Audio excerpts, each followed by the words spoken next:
And a big chunk of last month, I was in Eastern Canada. Around April 20-something, I was in Eastern Canada for a handful of shows. It's a wonderful part of your country. And I got there, and I read in the newspaper that I was sharing Eastern Canada with another American speaker. And she is tall, she is blonde. It seems like you're somewhat familiar with my description of Ann Coulter. And so, yeah, a woman who rarely needs any introduction in North America, because she has a real cannon for a mouth, and she says a lot of things that make some people go, yeah! Or other people go, wow! And she's a pretty outspoken woman. She's also a lawyer, schooled at Cornell University in America. So she's a lot of things. Stupid is not one of them. She's a pretty sharp woman. It's just that she seems to me to use her mind like an 8th grader, in that she speaks far below her intellectual pay grade. And so we read in the local paper that Ann Coulter is in Eastern Canada, as well as I am. She's going to be speaking at 3 or 4 universities, and I'm going to be speaking in a few theaters. And I'm like, wow, how interesting. And I read a little bit of ink about her. She was in London, Ontario, or somewhere, where she was doing Q&A after one of her shows. And a student, apparently who was Muslim, the student asked her, Ms. Coulter, after 9/11 in America, there's no flights, and you advised all Muslim people to leave America, and since they could not fly with commercial jets or private jets, you suggested they leave America via flying carpet. I do not have a flying carpet at my disposal. How do you suggest I get around? Which is exactly the kind of thing that a college student should be asking something like this. College students should be a big pain in the ass. Their mind should be like raring to go on the basic starting blocks of life, and they get to be smartasses, because I think that's good. It's all about being young. And so Ann Coulter tried to not answer the question by answering a different question that she made up herself. And finally the students went, answer the question! And she said, okay, how should you get around? I don't know, take a camel. And I know. And it's not so cool. And she says stuff like this, and when people like you, decent people, go, oh! She goes, what? I'm only kidding. Suck it up, sweetheart. And whenever you are offended by her, she just says, well, you're just a pussy, because you can't take it. Oh, I see. So I'll coarsen my intellect so much that when you say that, I'll go, yeah, and you know what? I never want to be that way, you know? And so that's Ann Coulter working hard for you on a Tuesday night. And so we go onto the internets and we see where she's going to be touring. And I'm sitting in Ottawa, Canada doing this, and I find out that she is in Ottawa the same night I am. And I'm sitting backstage at this theater, and I'm like, wow, Ann Coulter is in town. I'm spending the night with Ann Coulter. And so I say to road manager Daryl, I go, road manager Daryl, we got to find out if we can see some of her show. Where is she at? And she's at the University of Ottawa. So we find out what time she's going on stage to see if we can run across town, check her out, and run back and do my show. Because I want to see that animal act. I want to see that freak show. I want to see Ann Coulter live. Are you kidding? Just for a little bit. I just want to see how that evening goes.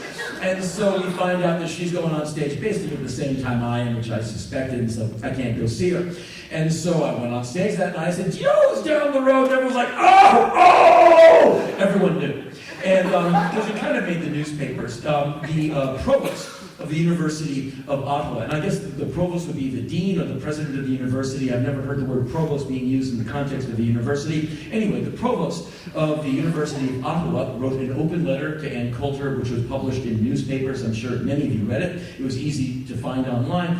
And he wrote Ann Coulter's, and it was just a very, very friendly but very firm letter. He said, dear Ms. Coulter, thank you. Welcome to Canada. Welcome to Ottawa. We're thrilled that you're going to be speaking here at the university. But, Ms. Coulter, you might want to take a moment and peruse the Canadian Charter of Rights and Freedoms to make sure that your speech comports within the guidelines of what is allowed as freedom of speech here in Canada, because you enjoy perhaps a bit more freedom of speech in America under your First Amendment of the Constitution, which is apparently true. The First Amendment of the Constitution of the United States of America says, Congress shall make no law respecting an establishment of religion or the free exercise thereof, or abridging freedom of speech, or of the press, or of the right of the people peaceably to assemble to petition the government for a redress of grievances, which sounds momentarily like a bit of highfalutin legalese, but it's not. in that you heard it, you got your head around it. Basically, no one in the government can say you cannot go pray in there, and no one in the government can say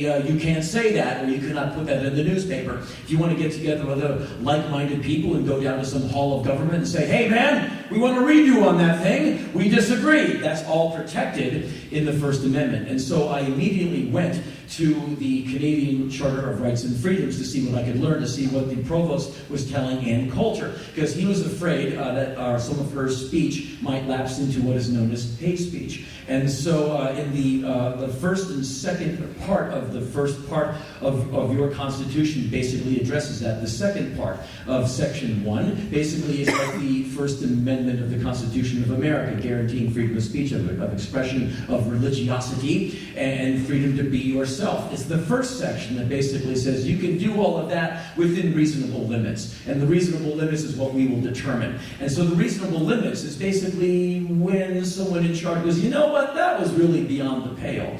And so the provost of the university basically said, welcome, but be cool. Read the Charter of Rights and Freedoms and don't lapse into hate speech, because we're just really not into it. And so I was interested to see how Ann Coulter did, because there's always the numbers. Who has the bigger draw? And so after the show, I found out that she did not actually speak, but I found out that I outdrew her, which is no real big deal. But she's a New York Times best-selling author. And I'm just a man who owns a book company, so I can get published anytime, because I sleep with the owner every night. At least 3 nights a week. Anyway.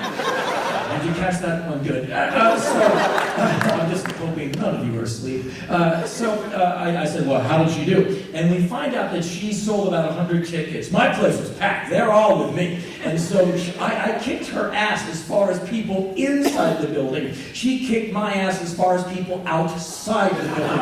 She drew 100 inside, but she drew a healthy 2,000 outside the building of Canadian students protesting you.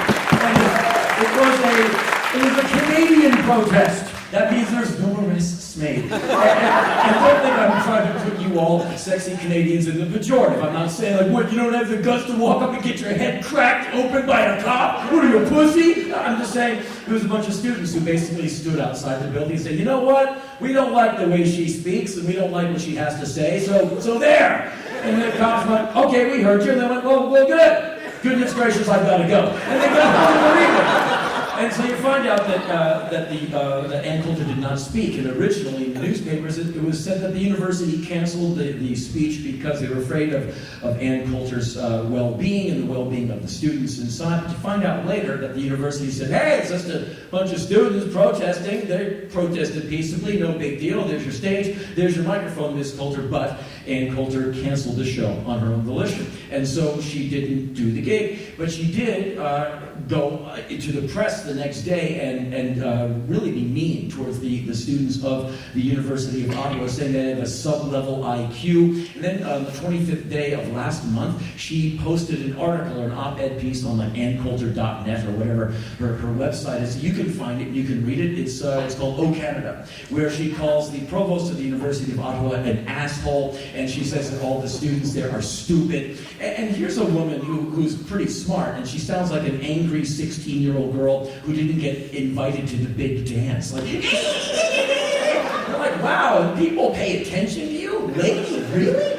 And so apparently the rest of her shows went off just fantastically. And so it seems that Canadians love Ann Coulter. She packed her places. People loved her. And so there's something wrong with your country too. And so it made me feel kind of good, because I always look at other countries that are not America and go, wow, a country that's not America, a country that doesn't have a CIA that goes in and screws up other governments, a country that has maybe a president or a chancellor or a prime minister or somebody who actually understands language and knows where countries are on a map, and maybe a country who's not homophobic and entrenched in racism and stupid, brutal rituals of the past. And then I find out that Canadians can be potentially idiots too. So I feel right at home with you tonight, is what I'm saying.